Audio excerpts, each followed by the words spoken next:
So welcome to opportunity number 4, and this week it's going to be with Fuego, who you might see has got a shaved patch on his back. He had an accident in the field about 6 months ago, and he's been out of ridden work ever since.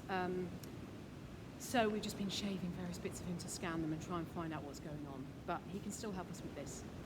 So today we're going to look at developing the feel between you and your horse via the head collar a little bit more, and we're going to use backup to work on that. Some of you will be very familiar with this already, and so you can work on refining it a little bit. Some of you might not be so familiar with it. So I don't teach backup by pushing my horse on their chest, because that's never going to translate to ridden work. And I don't use voice cues for backup. You totally put one in if you want to, but I'm a bit more interested in working on my horse following my feel, really. It can be a really good one to work on because your horse might not know it.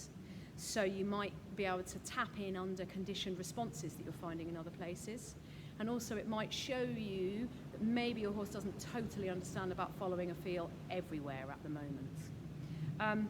It's a useful biomechanical thing to work on, because a good diagonal pair placement under saddle is quite a big deal. As you become much more advanced, then you're going to use the diagonal placement of backup combined with the forward diagonal placement of trot to prepare for piaffe. It gives you the right conditions without using side reins or sticks or force. On a practical level, a horse that can back up really nicely is a really nice horse to have around.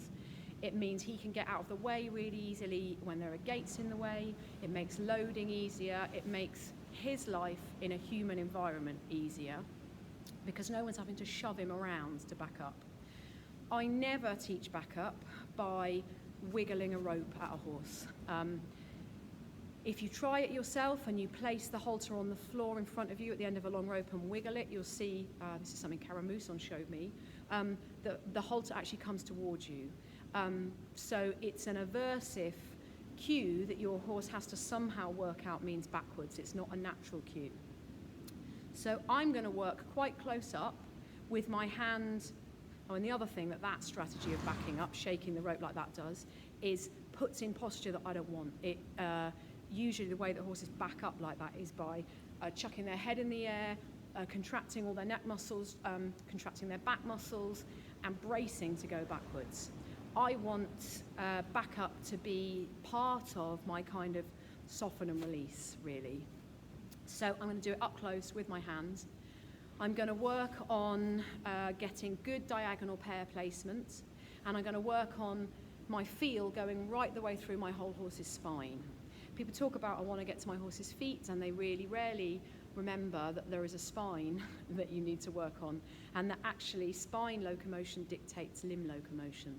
So if you want to get to the feet, you need to do it in a positive way through the spine. So can I use backup to develop good posture, relaxation and softness, following a feel, and good diagonal placement of their legs?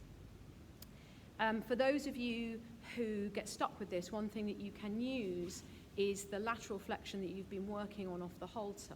So if your horse is really struggling with one diagonal pair, if you bend him in the direction of the leading leg of that diagonal pair, it distributes the weight to the other front leg, and it will help him to unload that diagonal pair. Fuego and I are going to have to head off into the distance so you can see this. So you won't be able to hear me. I won't say anything, but just watch what's happening.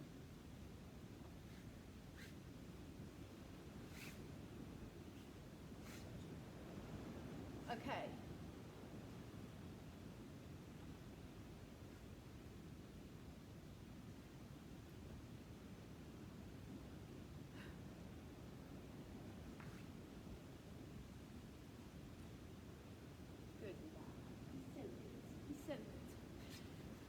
So for those of you who have done quite a bit of this already, sorry, Fuego, see if you can combine it with some forward steps like you saw there. Sometimes you find there's a bit of a brace or a glitch between backwards and forwards.